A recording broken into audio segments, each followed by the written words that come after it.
एक समय की बात है, किसी जंगल में एक शैतान भेड़िया राज करने की लालच में वहां रहने आ जाता है। सुनो जंगल के वासियों, मैं शैतान भेड़िया तुम्हारे राजा शेर को चुनौती देता हूँ।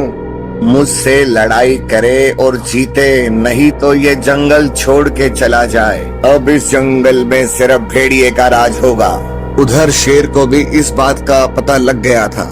जाओ और जाकर पता करो हमारा राजपाट हमसे कौन छीनना चाहता है और कौन है जो मुझसे लड़ना चाहता है।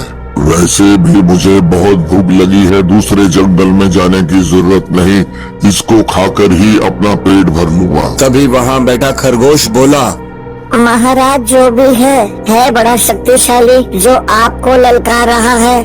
हमने बंदर को भेजा है, अभी पता लग जाएगा। महाराज बात सुनिए, बहुत गड़बड़ हो गई। एक जादूगर भेड़िया आपसे लड़ाई करना चाहता है और उसने मुझे कहा महाराज, अगर वो ना जीत सका तो वो अपना जंगल छोड़ के चला जाए। और महाराज ये कोई साधारण भेड़िया नहीं है, ये सामने वाले को आग के गोले मार मार के मार देता है, क्योंकि उसके पास तो जादुई शक्तियाँ हैं। जंगल के राजा के आगे कोई भी जादुई शक्ति नहीं चलती बंदर, मैं उसे फाड़ के खा जाऊंगा। अरे भेड़िए, तेरे दिन नजदीक आ गए, मैं लड़ने आ रहा हूँ और तुझे खाऊंगा और अपनी भूख मिटाऊंगा, बच सकता है तो बच ले। और फिर शेर ने भेड़िए को ढूंढना शुरू कर दिया।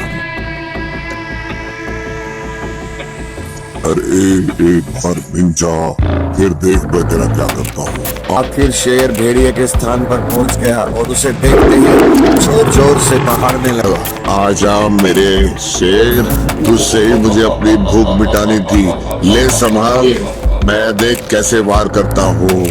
अरे भेड़िए, तूने शेर से पंगा लिया है, आज तुझे खा के मैं नहीं अपनी भूख मिटाऊंगा भेड़िए।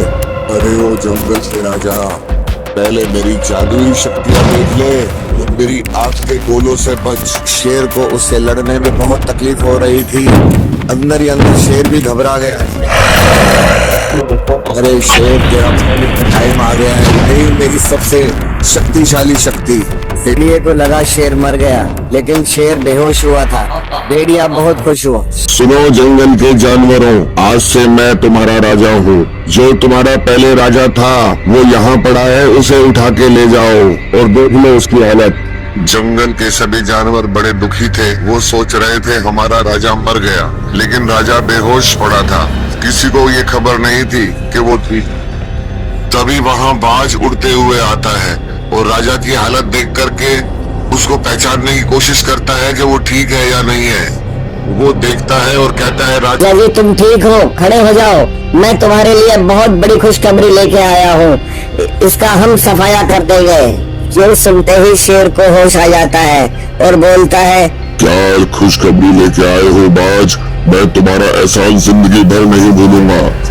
जादूगर भेड़िए का राज मुझे पता चल गया है महाराज, उसके पास एक जादुई चिराग है, अगर उस चिराग को मैं निकाल करके समुद्र में फेंक दूं तो उसकी सारी जादुई शक्ति नष्ट हो जाएगी और वो एक साधारण भेड़िया बन जाएगा महाराज। तो तुम जाओ बाज, मुझे उसे मारना है और अपनी बेइज्जती का बदला लेना है, ठीक है, और ये एहसान मैं तुम्हारा जिंदगी भर नहीं भूलूंगा।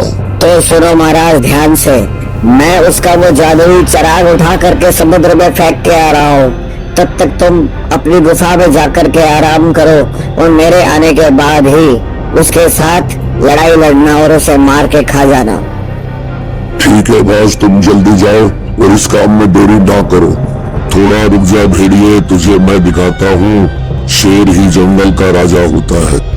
और फिर शेर भी वहाँ से चला जाता है और बाज उस चिराग की तलाश में भेड़िए के घर पहुंच गया और दूर चमकते हुए उसे एक चीज दिखाई दी और वही था वो चमत्कारी चिराग जिससे भेड़िया जादू की शक्ति चलाता था।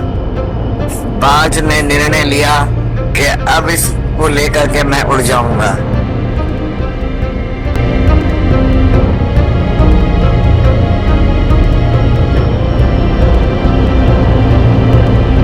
और बाज ने उस चिराग को समुद्र में डाल दिया और वापस शेर को अच्छी खबर सुनाने के लिए चला गया।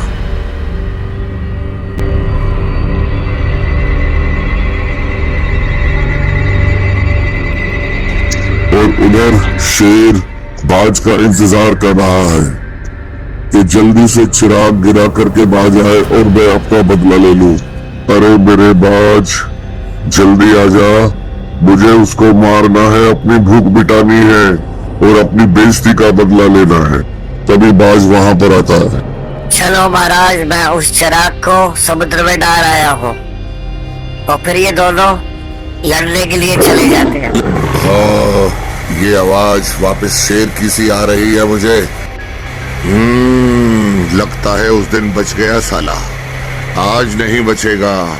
आ गया तू, ले अब संभाल। भेड़िया शेर को देख करके उसके सामने टक्कर लेने के लिए भागता है। शेर जब उसे अपनी ओर आते हुए देखता है तो शेर भी तैयार हो जाता है अटैकिंग के लिए, और दोनों साइड से मुकाबला बड़ा भयंकर था। उधर से भेड़िया और इधर से शेर दोनों भाग रहे थे एक दूसरे से टक्कर लेने के लिए। और आखिर शेर का समय आ गया। ऐसा पंजा मारा उसने, भेड़िए के 2 टुकड़े कर दिए। शेर ने अपनी लड़ाई का बदला ले लिया। भेड़िया तड़प रहा था।